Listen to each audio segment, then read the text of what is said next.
السلام علیکم، آپ دیکھ رہے ہیں ہو کیا رہا ہے۔ میں ہوں Faisal Abbasi, group editor 92 news. Irshad Ahmad Arif صاحب ساتھ ہیں۔ شکریہ ارشاد صاحب آپ کا۔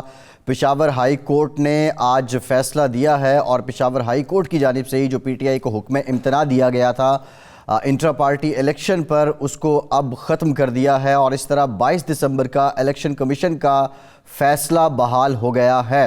اب تازہ ترین صورتحال یہ ہے کہ بیرسٹر گور علی خان پاکستان تحریک انصاف کے چیئرمین نہیں رہے ہیں، جبکہ ان کا کہنا یہ ہے کہ وہ کل اس فیصلے کو سپریم کورٹ میں چیلنج کر دیں گے۔ پاکستان تحریک انصاف کا انتخابی نشان بلہ اب ان کے پاس نہیں ہے۔ اس سے پہلے بلہ واپس لیا گیا تھا پشاور ہائی کورٹ کے ہی ایک سنگل بینچ نے، سنگل جج پر مشتمل سنگل جج نے یہ فیصلہ دیا تھا کہ یہ بلہ واپس پی ٹی آئی کو دیا جائے، لیکن اب جو ڈویژن بینچ ہے اس نے یہ کہا ہے کہ یہ فیصلہ اور یہ حکم امتناع ختم کیا جاتا ہے اور 22 دسمبر کا فیصلے کو بحال کر دیا جاتا ہے۔ اب اس کے بعد کی صورتحال یہ ہے کہ پاکستان تحریک انصاف کو کیا 8 فروری کو ہونے والے انتخابات میں بلہ ملے گا یا نہیں، یہ سوال پھر سے کھڑا ہو گیا ہے۔ ساتھ ہی ساتھ دو اہم شخصیات خالق حقیقی سے جا ملی۔ پاکستان کے سابق وزیر خزانہ، سابق وزیر خارجہ، سابق وزیر خوراک، ممبر سینٹ اور مایہ ناز سیاستدان سرتاج عزیز انتقال کر گئے۔ 95 برس کی انہوں نے عمر پائی ہے۔ ساتھ ہی ساتھ ایک اور درخشندہ ستارہ اسلم کمال صاحب، جو مصوری، خطاطی، بالخصوص اسلامی خطاطی اور شاعری سے اپنا حوالہ رکھتے تھے، وہ بھی خالق حقیقی سے جا ملے۔ ان دونوں شخصیات سے متعلق بھی آج کے پروگرام میں ذکر کریں گے۔ انتخابی دنگل توڑ سیٹ ایڈجسٹمنٹ پر ایک پراسرار خاموشی اب نظر آتی ہے، کیا یہ خاموشی ٹوٹے گی؟ آج کے پروگرام میں یہ بھی جانیں گے۔ ارشاد صاحب، سرتاج عزیز صاحب سے ہم شروع کریں۔ ظاہر ہے آپ کی بہت سی ملاقاتیں ان کے ساتھ رہیں، آپ نے ان کے ادوار بھی دیکھے، ان کو اس وقت بھی دیکھا جب وہ اقتدار میں تھے، اس کے بعد بھی دیکھا جب وہ اقتدار میں نہیں تھے۔ ایک پڑھا لکھا حوالہ پاکستان کی سیاست کا، ہارورڈ سے ماسٹرز کیا معیشت میں۔ ایک تو نقصان ہے سیاست کے لیے، لیکن بطور شخص، بطور شخصیت آپ نے ان کو کیسا پایا؟ پاکستان کی تاریخ میں چند لوگ ایسے وزیر خزانہ کے طور پر آئے جو واقعتاً ماہر معیشت تھے۔ ڈاکٹر محبوب الحق ماہر معیشت تھے، ان کا میدان تھا۔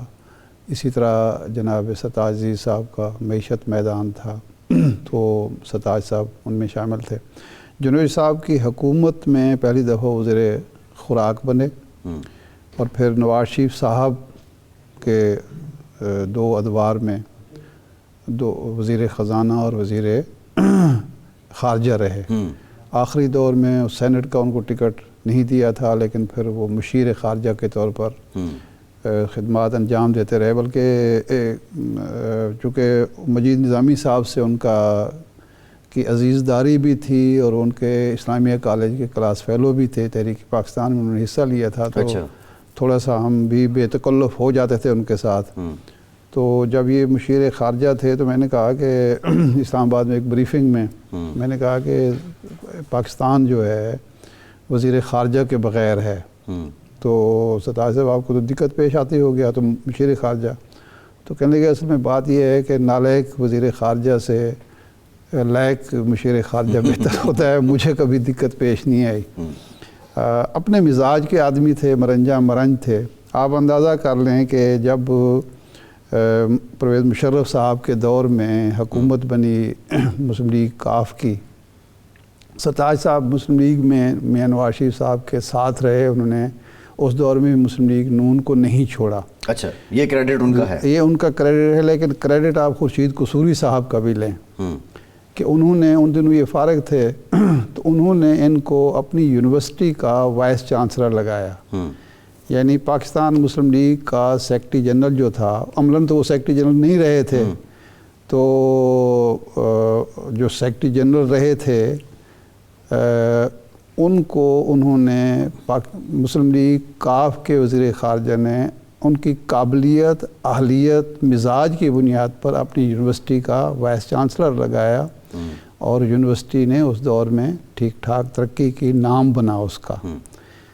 اچھا، مزاج ان کا تھا، ویسے دھیمے مزاج کے تھے، مرنجہ مرنج شخصیت تھے، لیکن اپنی بات پہ ڈٹ جاتے تھے۔ ایک دفعہ میاں شریف صاحب نے، یہ 97 میں جب حکومت آئی، تو تو میاں شریف صاحب نے ان سے کہا کہ جی آٹا جو ہے، اب مجھے ایگزیکٹ فگر یاد نہیں کہ 10 روپے یا 5 روپے پر کے جی سستا کر دیں ایک خاص جو تنخواہ دار طبقہ ہے نا، یا خاص آمدنی والے لوگ جو ہیں ان کے لیے. تو انہوں نے کہا میاں صاحب آپ کو پتہ ہے کہ یہ سبسڈی جو ہے کتنی مہنگی پڑے گی ملک کو. انہوں نے کیلکولیشن کر کے بتایا کہ اتنے ارب روپیہ چاہیے اس کے لیے. انہوں نے کہا جی آپ وزیر خزانہ یہ آپ کا کام ہے، میرا کام تو یہ ہے کہ میں چاہتا ہوں کہ نواز صاحبزادے کے بارے میں اپنے کہ نواز شریف کی حکومت کا ایک امیج بنے. انہوں نے کہا نہیں ہو سکتا. میاں شریف صاحب نے پھر مجید نظامی صاحب کو شکایت کی کہ جی یہ اچھا ہے ہماری بات ہی نہیں مانتا، آپ اس سے بات کریں. تو وہ جب بات کرتے ہیں تو وہ کیلکولیٹر ریٹ لے کے بیٹھ جاتا ہے، کیلکولیٹ کر کے بتاتا ہے کہ یہ تو اتنا ہو. پھر مجید نظامی صاحب نے ان سے بات کی تو انہوں نے کہا نظامی صاحب جی بات کرتے ہیں ایسی باتیں کرتے ہیں.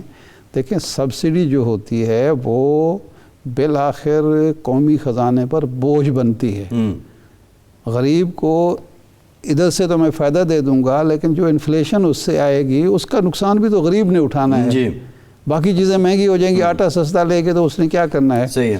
ایک دفعہ مجید نظامی صاحب نے ان سے کہا کہ ان کا ایک نقطہ نظر تھا، وہ کہتے تھے کہ جی ایک پنکھا اور ایک بلب وہ فری ہونا چاہیے، اس کی کوئی بل نہیں لینا چاہیے. تو وہ ان سے بے تکلفی بھی تھی. کہنے لگے مجید تو بڑے پرانے دور دا ہو گئے ہیں تو انہوں پتہ ہی کوئی نہیں کہ اس طرح دی چیزیں جڑیں ہون ترقی یافتہ ملکیں نہیں چل دیاں. یہ پری پارٹیشن دی تیری سوچ ہے. خیر مجید صاحب ہنس کے ٹال کے اس بات کو. تو بہرحال ایک عہد تھا، ایک شخصیت تھی اور قابل تقلید تعلقات ان کے، یعنی باوجود کہ مسلم لیگ نون کے وہ سیکرٹری جنرل بھی تھے، ان کے تعلقات تمام لوگوں سے محبت کے تعلقات، احترام کے تعلقات تھے، اور کسی نے ہمارے سامنے کم از کم ان کی بالکل صحیح ہے. ارشاد صاحب برائی نہیں کی. دعا یہی ہے کہ اللہ رب العزت ان کے اگلے معاملات آثار جوار رحمت میں جگہ عطا کرے. اسلم کمال صاحب سے متعلق بھی بات کریں گے لیکن وہ پروگرام کے آخری حصے میں کریں گے. سینیٹر کامران مرتضیٰ صاحب ہمیں جوائن کر چکے ہیں، JUIFA کے رہنما بھی ہیں، ماہر قانون بھی ہیں. سینیٹر صاحب بہت شکریہ آپ کا. یہ بتائیے گا کہ آج پشاور ہائی کورٹ کے 2 رکنی بینچ نے یہ جو فیصلہ تھا اسٹے کا، وہ اسٹے ختم کر دیا اور 22 دسمبر کا الیکشن کمیشن کا پھر سے یہ فیصلہ اب انٹیکٹ ہے اور بیرسٹر گوہر چیئرمین بھی نہیں رہے ہیں. اب ایک جانب ظاہر ہے یہ پشاور ہائی کورٹ میں معاملہ جائے گا، میرٹ پہ کیس سنا جائے گا. اب PTI کہہ رہی ہے کہ ہم سپریم کورٹ میں بھی جائیں گے. تو آپشنز کیا بچتے ہیں اب PTI کے پاس؟ دیکھیے ایک آپشن جو ون آف دی آپشن ہے وہ یہ ہے کہ 9 تاریخ شاید مین کیس فکس ہے اور 9 تاریخ تک انتظار کر لیں اور اس میں آرگیو ہو کیس، جو بھی الٹیمیٹلی اس کا فیٹ ہو، اور اس کے بعد جو ہے پھر آگے ڈیسائیڈ کیا جائے کہ اب کیا کرنا ہے. دوسرا آپشن یہ جس طرح سے کہا گور خان نے کہ جی ہم سپریم کورٹ اس کے اگینسٹ جائیں گے، میرا خیال ہے یہ آپشن جو ہے نا وہ یہ بڑا لمیٹڈ ہے، اور یہ اس حکم کے خلاف سپریم کورٹ جانا جب کہ معاملہ پینڈنگ ہے اور 9 تاریخ کو سنا جانا ہے، شاید میرا خیال ہے کہ یہ کوئی اتنا فیزیبل نہیں ہوگا. بہرحال انہوں نے خود فیصلہ کرنا ہے کیونکہ میں تو JUI سے متعلق ہوں اور میرے کسی بھی نہیں، وہ تو فیصلہ تو کرنا ہے کامران صاحب، لیکن اب جو اس وقت حالات ہیں، الیکشنز ہیں، ظاہر ہے انتخابی نشان الاٹ ہونے ہیں، خصوصی نشستیں جو ہیں وہ پارٹی ٹکٹ پہ نامنیز ہیں. تو اگر یہ معاملہ سب جوڈس ہی رہتا ہے اور اس کا فیصلہ جو الیکشن کمیشن کے شیڈیول کے مطابق انتخابی نشان الاٹ ہونے کی تاریخ کے بعد آتا ہے، تو پھر PTI کی انتخابات میں آئینی قانونی پوزیشن اور بلے کی کیا سگنیفیکنس رہے گی؟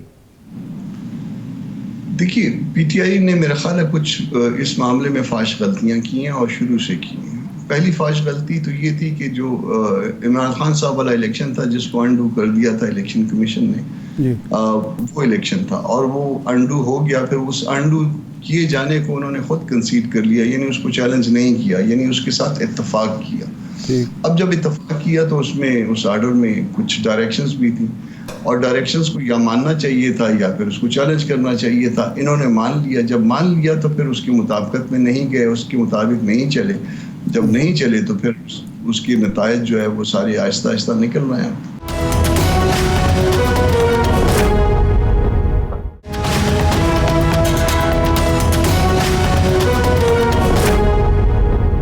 کامران صاحب ایک بات کہی جا رہی ہے کہ الیکشن کمیشن کا اپیل میں جانا یہ عجیب سا ہے کہ جب کوئی الیکشن کمیشن نے یہ فیصلہ ایک ریگولیٹری اتھارٹی کے طور پر دیا یا عدالت کے طور پر دیا تو کبھی ایسا نہیں ہوتا کہ کسی مدعی کی کسی پٹیشن پر کوئی فیصلہ جو عدالت دے دے یا کوئی ادارہ دے دے تو وہ ادارہ جائے وہ مدعی کو جانا چاہیے اپیل میں. الیکشن کمیشن فریق بن گیا, اپیل میں تو جانا چاہیے تھا اکبر ایس بابر کو یا نورین فاروق کو یا جو بھی شکایت کنندہ تھے. یہ الیکشن کمیشن کا اپیل میں جانا یہ قانونی طور پر درست ہے؟ جو دوست یہ کہہ رہے ہیں وہ شاید اس بات سے واقف نہیں ہے کہ اس معاملے میں کوئی ایک میٹر نہیں تھا. اکبر ایس بابر کی اپیل تھی اور لوگوں کی بھی اپیلیں تھیں اور الیکشن کمیشن جو ہے بذات خود آبجیکٹر تھا.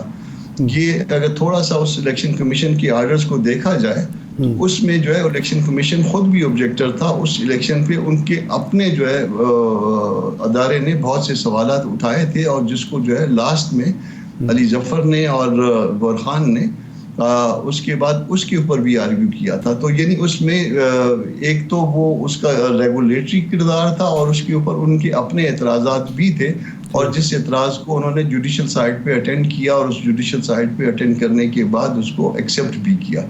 تو اس میں اس دونوں حیثیتیں تھیں الیکشن کمیشن کی. ویسے الیکشن کمیشن کو اپیل میں اگر نہیں جانا چاہیے تھا تو اس بات کو تو آج ڈویژن بینچ نے پشاور ہائی کورٹ کی تسلیم کر لیا کہ ان کی اپیل مینٹینیبل تھی یا انہوں نے جو بھی چیلنج کیا تھا وہ مینٹینیبل تھا. جب مینٹینیبل تھا تو اس پٹیشن کو ایکسیپٹ کیا گیا. انفیکٹ جو ہے وہ پی ٹی آئی کو پشاور ہائی کورٹ کی بجائے اسلام آباد ہائی کورٹ جانا چاہیے تھا. وہ انہوں نے آنا ان کی منزل جو ہے اسلام آباد تھی مگر انہوں نے اس گاڑی کاٹ لی پشاور کی طرف اور سمجھا کہ اس طرح سے اسلام آباد پہنچ جائیں گے. وہ ان سے بڑی واضح غلطی ہوئی ہے. اچھا, تو اب بھی اگر وہ ڈائریکٹ سپریم کورٹ میں جاتے ہیں اور 9 تاریخ کا انتظار نہیں کرتے تو آپ کے خیال میں یہ قانونی طور پر ان کی غلطی ہوگی؟ یہ میرا خیال ہے کہ یہ پری اسٹیج پہ چلے جائیں گے اور پری میچور اسٹیج پہ جانے کا کوئی فائدہ نہیں ہوگا بلکہ اس کے بعد مایوسی مزید بڑھے گی. اگر سپریم کورٹ میں ان کی پلی ریجیکٹ ہو جاتی ہے تو اس کا مطلب ہے یہ 9 تاریخ کو تو پھر سماعت پشاور ہائی کورٹ میں نہیں ہو سکے گی؟ نہیں, اس کی سپریم کورٹ 2 باتیں کر سکتی ہے ممکنہ طور پہ. ایک یہ کہ ان کی جو پٹیشن آئے اس کو انٹرٹین کر لے یا پھر ان کو کہے کہ 9 تاریخ کو جا کے وہاں پہ اس کو کنٹیسٹ کریے جو پشاور ہائی کورٹ میں آپ کا معاملہ آلریڈی پینڈنگ ہے. ٹھیک ہے. اچھا جی, اب سیاست کی طرف آ جاتے ہیں. اتحادیوں کے ساتھ آپ کے مذاکرات شروع ہوئے, سب کا اتحادی مسلم لیگ نون کے ساتھ. اب اس محاذ پر خاموشی ہے, آپ پیپلز پارٹی کے ساتھ مذاکرات کر رہے ہیں, تو ہمیں بتائیں گے کہ مسلم لیگ نون کی طرف سے سرد مہری کی وجہ کیا ہے؟ کمیٹیوں کے ابھی تک کوئی اجلاس ہی نہیں ہو پایا. نہیں, میرا خیال ہے مسلم لیگ نون بھی جو ہے وہ اپنے طور پہ پھنسی ہوئی ہے اور ہم بھی اپنے طور پہ پھنسے ہوئے ہیں. خاصا پریشر ہوتا ہے یہ ٹکٹوں کے حوالے سے اور اس پریشر کو جو ہے وہ برداشت کرنا میرا خیال ہے بہت سخت کام ہے. جو لوگ ہم تک بھی پہنچ پاتے ہیں ہم ان کا پریشر جو ہے نا وہ نہیں برداشت کر پاتے. بڑی لیڈرشپ پتہ نہیں کس طرح سے اتنا بڑا پریشر لے لیتی ہے یا برداشت کر جاتی ہے. تو وہ ابھی تک پریشر ہے مگر یہ 12-13 تاریخ جب گزر جائے گی یہ اسکروٹنی کا مرحلہ مکمل ہو جائے گا تو میرا خیال ہے کہ پھر معاملات مزید آگے بڑھیں گے کہ کس پارٹی نے کس کے ساتھ بیٹھنا ہے یا کہاں پہ سیٹ ایڈجسٹمنٹ ہونی ہے. ویسے ہماری ایک پالیسی واضح ہے کہ ہم ضلعوں لیول پہ ہم نے پرمٹ کر دیا ہوا ہے کہ جہاں پہ آپ کے بات جو ہے وہ آپ کے مفاد میں ہے, جہاں پہ آپ کچھ لے کے دے کے کوئی اچھے نتائج لا سکتے ہیں یہ سمجھتے ہیں تو لوکلی اس مسئلے کو حل کریے. صرف اس کی ہمارے سینٹر سے مرکز سے منظوری لینا ضروری ہوتی ہے. اچھا کامران صاحب, یہ بھی رپورٹ ہوا کہ شاید مسلم لیگ نون نے 3 نشستیں مانگی ہیں قومی اسمبلی کی پنجاب سے. جے یو آئی نے مسلم لیگ نون سے مانگی ہیں. کیا اس میں حقیقت ہے اور اگر ہے تو وہ کون سے حلقے ہیں جہاں پہ جے یو آئی سمجھتی ہے کہ اس کے پاس پوٹینشیل کینڈیڈیٹ ہیں نون لیگ کے مقابلے میں؟ ایک بات کو تو میں کنفرم کر سکتا ہوں کہ ہم نے نشستیں مانگی ہیں، بالکل اس میں نو ڈاؤٹ، مگر کون کون سا حلقہ ہے کہ پنجاب کی جماعت کو مجھ سے بہتر پتہ ہوگا. میں کسی غلط اگر حلقے کی نشاندہی کر دوں تو اس سے کمپلیکیشنز پیدا ہوں گی. صحیح. تو مانگی ضرور گئی ہیں، اور اس کی وجہ یہ ہے کہ جب کوئی پارٹی جو ہے وہ میدان میں نہیں تھی پچھلی حکومت کے خلاف جدوجہد میں، تو صرف JUI تھی جو کہ پوری تحریک چلاتی رہی ہے ڈے 1 سے. اور باقی یقیناً جو ہے نا باقی دوستوں نے آ کے ہمارے جلسوں میں شرکت کی، مگر جو جلسے اور جلوس اور جتنا جو کچھ بھی تھا وہ پنجاب میں یا سندھ میں، بلوچستان میں، صوبہ خیبر پختونخوا میں، وہ صرف JUI کرتی رہی. اچھا، ایک مسئلہ یہ الیکشن کا آ رہا ہے، سپریم کورٹ نے کہا پتھر پر لکیر ہے، ساری سیاسی جماعتیں تیاری بھی کر رہی ہیں، لیکن آپ کی جماعت غالباً واحد جماعت ہے جو کہہ رہی ہے کہ جی کچھ التوا ہو جائے تو مناسب ہے، موسم ٹھیک نہیں ہے، حالات ٹھیک نہیں ہیں. موسم تو خیر مارچ اپریل میں ٹھیک ہو جائے گا، لیکن یہ جو حالات ہیں، لا اینڈ آرڈر سچویشن ہے، یہ کب تک ٹھیک ہو سکتی ہے، اور آپ توقع کرتے ہیں کہ اس کے بعد الیکشن ہونا زیادہ مناسب ہوگا؟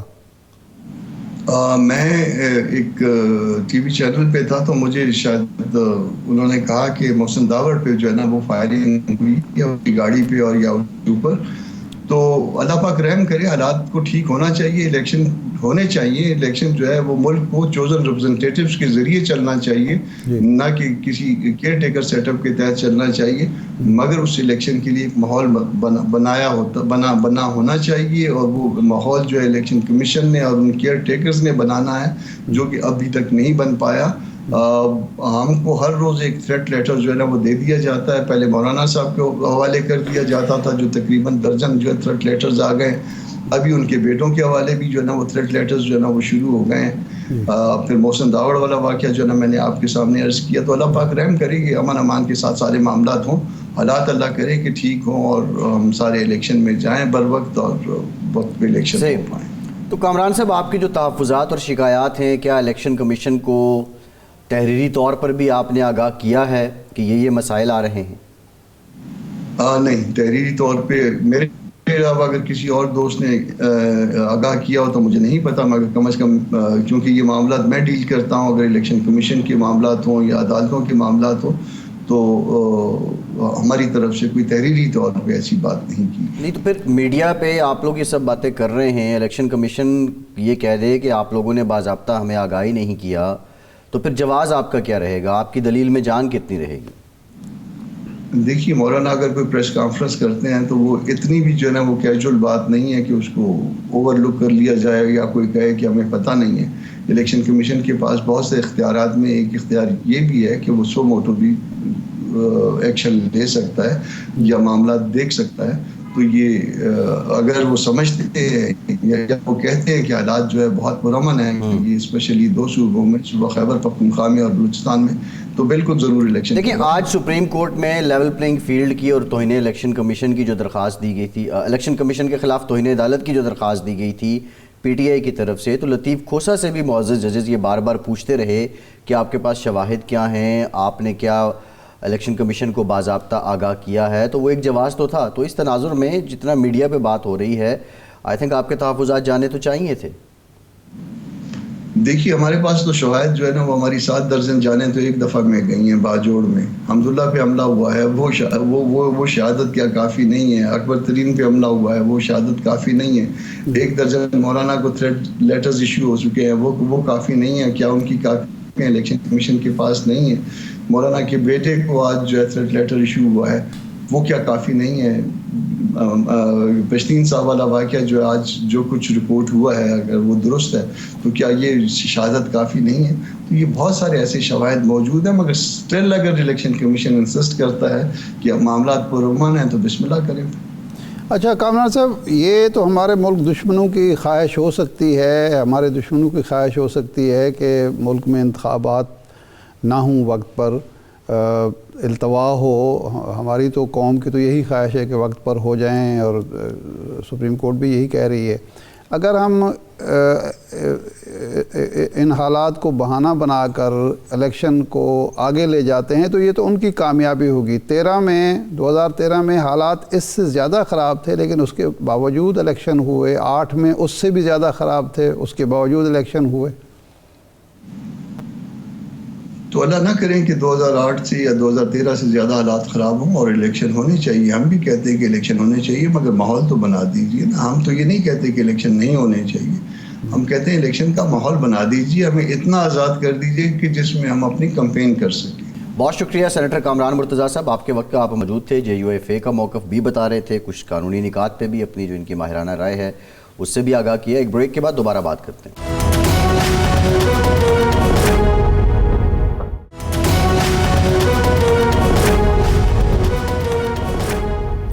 بریک کے بعد ایک بار پھر سے آپ کا خیر مقدم کرتے ہیں. ہمیں جوائن کیا ہے مسلم لیگ نون کی سینئر رہنما عظمہ بخاری صاحبہ نے. بہت شکریہ عظمہ صاحبہ آپ کے وقت کا. یہ بتائیے گا بلہ کبھی آ رہا ہے کبھی جا رہا ہے, شیر کہاں پہ ہے؟ بہت شکریہ جی. بلہ تو پھر اب آنے جانے والی چیز ہے, اس کا اب ہم کیا کر سکتے ہیں. جو بلے نے حرکتیں اور اعمال فرمائے ہیں وہ اس کی سزا بھگت رہا ہے. شیر اپنے شکار کی تیاری کر رہا ہے, اور جو جتنے بھی اوزار ہوتے ہیں, جتنے بھی جنگی حکمت عملی ہے, اس کے اوپر جو ہے وہ شیر تیاری کر رہا ہے. انشاءاللہ تعالیٰ بہت جلد اب میدان میں دیکھیں گے اس کو. شیر کو کون سا اوزار چاہیے عظمہ صاحبہ؟ بہت سارے اوزار چاہیے ہوتے ہیں, دانت تیز بہت سارے اوزار چاہیے ہوتی ہے. اپنی ٹیم تیار کرنی ہوتی ہے, اپنی باقی شیروں کی فوج تیار کرنی ہوتی ہے, پھر ان کو محاذ سونپنے ہوتے ہیں, بہت سارے کام ہوتے ہیں. شیر اکیلا شکار کرتا ہے, اکیلے ہی کھاتا ہے, وہ شکار میں کسی کو شریک نہیں کرتا. آپ لوگ سیٹ ایڈجسٹمنٹ کی باتیں کر رہے ہیں. نہیں, ہم اور طرح کے شیر ہیں, ہم اور طرح کے شیر ہیں. ہم جو ہے سیلفش اور اپنے آپ کو ملک سے اوپر نہیں رکھتے. ہم سمجھتے ہیں کہ یہ ملک سب کا ہے, اور جو حالات ہیں پاکستان کے وہ کسی ایک سیاسی جماعت کی نہ تو جو ہے وجہ سے ہے, نہ یہ کوئی ایک سیاسی جماعت درست کر سکتی ہے. سو اپنے ملک کی ڈائریکشن کو درست کرنے کے لیے تمام پولیٹیکل پارٹیز کو اپنا رول پلے کرنا چاہیے, اور اس لیے ہمیں یقیناً مشکلات ہیں. ہمیں اپنے حصے کی جو ہے وہ جو سیٹیں ہیں, اپنے حصے کی جو کامیابی ہے وہ ہمیں لوگوں کے اندر بانٹنی پڑی ہے, اور اسی کو قربانی کہتے ہیں. اچھا یہ بتائیں کہ کاف لیگ کے علاوہ ہمیں کہیں نظر نہیں آتا, ایون جو MQM بھی ہے وہاں بھی ایک سیٹ پر پھڑا ہے. استحکام پاکستان پارٹی کے ساتھ بھی دوبارہ میٹنگ نہیں ہو پائی. مولانا فضل الرحمان صاحب کے لوگوں کو شکوہ ہے کہ جی ہمیں تو وہ بالکل بھول ہی گئے ہیں, حتیٰ کہ شریف فیملی یا مسلم لیگ کی کسی لیڈرشپ نے ان کے صاحبزادے کی شادی ولیمے کی تقریب میں شریک ہونا بھی پسند نہیں کیا. تو یہ کیا مسئلہ ہے, یہ شکوے شکایات ابھی سے کیوں شروع ہو گئے؟ ارشاد صاحب آپ بہت بہتر سمجھتے ہیں. آپ نے بہت پاکستان کی سیاست کو بہت عرصے سے اور بہت کلوزلی دیکھا ہے. یقیناً جو الیکشنز ہے وہ ہر پارٹی اپنے زور بازو پہ لڑتی ہے, اور ظاہر ہے اس میں سے اپنی جو سیٹیں ہیں, اپنی جو پارٹی ہے, دیکھیے آپ کسی کو بھی سیٹ دیں گے تو اپنی پارٹی کے لوگوں کو وہاں ناراض کریں گے نا. یا تو آپ کے پاس کھلا میدان ہو, آپ کے پاس کینڈیڈیٹ ہی نہیں ہے, تو آپ کسی کے ساتھ بھی بڑی آسانی سے ایڈجسٹمنٹ کر سکتے ہیں. جب آپ کے پاس ایک ایک سیٹ کے اوپر خود پارٹی کے اندر جو ہے وہ 8-8 10-10 کینڈیڈیٹ ہیں, اور وہاں آلریڈی لڑائی ہو رہی ہے, اور پھر ان 8-10 کو جو ہے تو سائڈ پہ کر کے کہا جائے کہ نہیں یہ سیٹ ہم کسی اور کو دیں گے, تو اس سے یقیناً پرابلمز ہوتے ہیں. جہاں تک باقی جماعتوں کی بات ہے, ہر جماعت بھی اسی لیے یہی سوچ رہی ہے. اب MQM جو ہے وہ جو فارمولا ہمیشہ سے ہوتا ہے کہ جو رنر اپ ہے اس کو چانس ملنا چاہیے. اب 242 جو شہباز شریف صاحب کا حلقہ ہے, اور بڑے اہتمام سے شہباز صاحب کو جو ہے وہاں پر ہرایا گیا تھا, اور فیصل واڈا کو جتایا گیا تھا. مسترد ووٹوں کی شرح جو ہے وہ جیتنے والے ووٹوں سے زیادہ تھی. ڈبل مورے لگا کے جو ہے وہ وہاں پر ان کو ہرایا گیا. اب اس سیٹ کے اوپر شہباز صاحب کا حق بنتا ہے کہ وہ وہاں پہ الیکشن لڑے, اور لیکن MQM جو ہے وہاں پہ سپیس دینے کے لیے تیار نہیں ہے. تو کوئی بات نہیں, میں سمجھتی ہوں کہ اگر یہ الیکشن سے پہلے ایڈجسٹمنٹ نہیں ہوتی یا ہم مل کے الیکشن نہیں بھی لڑتے, تو الیکشن کے بعد بھی ہمارے پاس آپشن موجود ہے کہ ہم سب مل کے جو ہے ایک حکومت بنائیں, اور اس سے پاکستان کو جو ہے ان مسائل سے نکالیں جس کو یقیناً PMLN جو ہے وہ لیڈ کرے. تو یہ بھی مسائل کا حل ہو سکتا ہے. لیکن ابھی میں کچھ اس کے اوپر حتمی طور پہ نہیں کہوں گی, بہت کچھ چیزیں ابھی بھی بیک گراؤنڈ کے اندر چل رہی ہیں. So let's hope for the best. 1-2 دن کے اندر اس کا رزلٹ سامنے آ جائے گا. آپ کے سابقہ اتحادی یہ کہتے ہیں کہ جو ہی مسلم لیگ کو یہ یقین ہوتا ہے یا یقین دہانی کرائی جاتی ہے کہ آپ کو سادہ اکثریت مل جائے گی, وہ ہم آنکھیں پھیر لیتی ہے اور ہم سے بے اتنائی شروع کر دیتی ہے. نہیں دیکھیے یہ تو عجیب سی بات ہے کہ ہمیں کون یقین دہانی کرائے گا یا کون یقین دہانی کرا سکتا ہے. ہمیں ہمیشہ عوام کے ووٹوں سے جو ہے وہ مسلم لیگ نون ہمیشہ ووٹوں کی طاقت سے حکومت میں آتی ہے اور حکومت میں آ کے پھر وہ ڈیلیور بھی کرتی ہے. تو یہ انسیکیورٹی تو نہیں ہونی چاہیے. اب مسلم لیگ نون ایک بڑی پارٹی ہے, اس کے کینڈیڈیٹس کتنے وہ فیلڈ کرے گی. ابھی آپ کے پاس بلوچستان کو بھی تھوڑی دیر پہلے ڈار صاحب جو الیکشن کے سیل کے ہمارے سربراہ ہیں انہوں نے بلوچستان کی لسٹ جو ہے وہ جاری کر دی ہے. اسی طرح کے پی کے کی اور باقی لسٹ آئیں گی. آپ نکال کے دیکھ لیجئے گا کون کتنے امیدوار فیلڈ کر رہا ہے. اس سے آپ اندازہ لگا سکیں گے کہ کس کی کتنی تیاری ہے, کون کتنی سیٹوں کے اوپر جو ہے وہ الیکشن لڑنے جا رہی ہے. جن کے پاس کینڈیڈیٹ نہیں ہے یا جن کی ایگزسٹنس ہی نہیں ہے پنجاب جیسے بڑے صوبے کے اندر یا کے پی کے جیسے سندھ جیسے بڑے صوبے کے اندر, وہاں پر پھر ان کا گلا تو پھر اب سے مطلب ایک خامخواہ کا گلا ہے. اب خامخواہ کے گلوں کا علاج حکیم لقمان کے پاس بھی نہیں تھا. اچھا یہ بتائیے گا کہ آئی پی پی کے ساتھ معاملات کا کیا بنا ہے, کیونکہ یہ بھی شنید ہے کہ شاید کوئی فیصلہ ہو گیا کہ صرف جو چودھری شجاعت صاحب سے اتحاد ہوگا اور آئی پی پی کو جھنڈی ہو گئی ہے. نہیں ایسا نہیں ہے, اور میں قطعی طور پر اس کو جو ہے وہ اس کی تصدیق نہیں کر سکتی.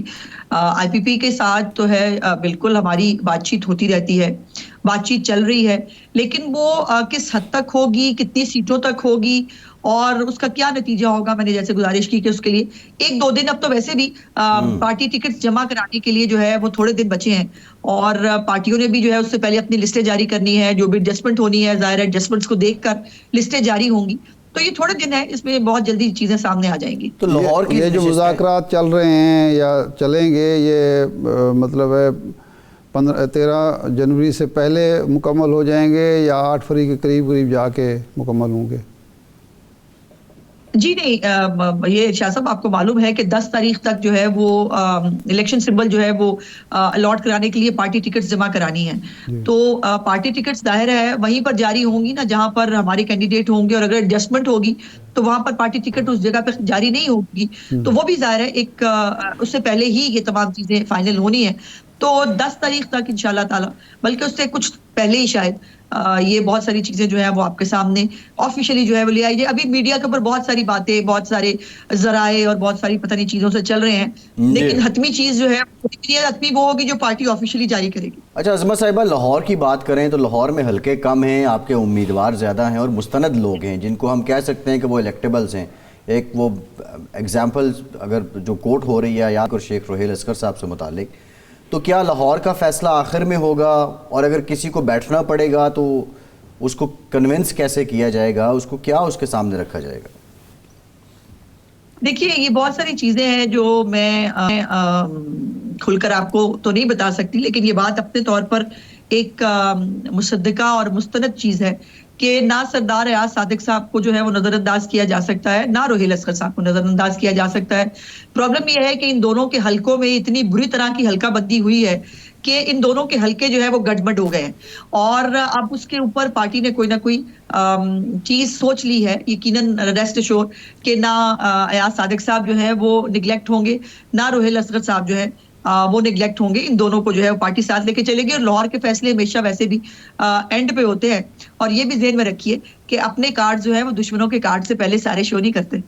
نہیں, یہ جو حلقہ بندیاں ہوئی ہیں جس پر بہت زیادہ اعتراضات آ رہے ہیں اور سپریم کورٹ سننے کے لیے تیار نہیں ہے کہ نہیں اس سے الیکشن ڈیلے ہو جائیں گے, تو جب یہ حلقہ بندی سامنے آئی تو اس وقت آپ نے اعتراضات داخل نہیں کیا یا صادق صاحب نے یا روہیل اصغر صاحب نے, اور درست کرانے کی کوشش نہیں کی؟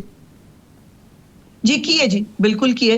اور وہ جو ہم پہ الزام لگاتے ہیں کہ جی الیکشن کمیشن ہمارے ساتھ ہے اور ہمارے کہنے پہ سارا کچھ کرتا ہے, ہمارا کوئی حلقہ سلامت نہیں رہا. جو ہے حافظ آباد کی علیحدہ لڑائی پڑی ہوئی تھی, گجرانوالہ میں علیحدہ لڑائی پڑی ہوئی تھی, فیصل آباد, لاہور, مطلب نیم اٹ, جیلم کی بہت ساری لڑائی پڑی ہوئی تھی. وہاں پر مطلب پنڈی کے اندر بہت سارے مسائل پیدا ہوئے, اور سب سے زیادہ شاید حلقہ بندیوں کے اوپر اعتراضات ہماری پارٹی کی طرف سے ہی داخل کیے گئے تھے.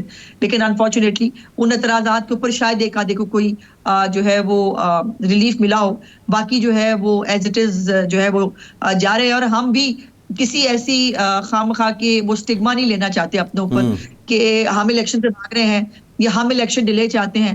سو اب جو بھی ہے جیسے بھی ہے اس کے اوپر الیکشن لڑیں گے انشاءاللہ. نہیں, لیکن آپ یہ آخر انالائز تو کیا ہوگا کہ یہ حلقہ بندی اس طرح کی ناقص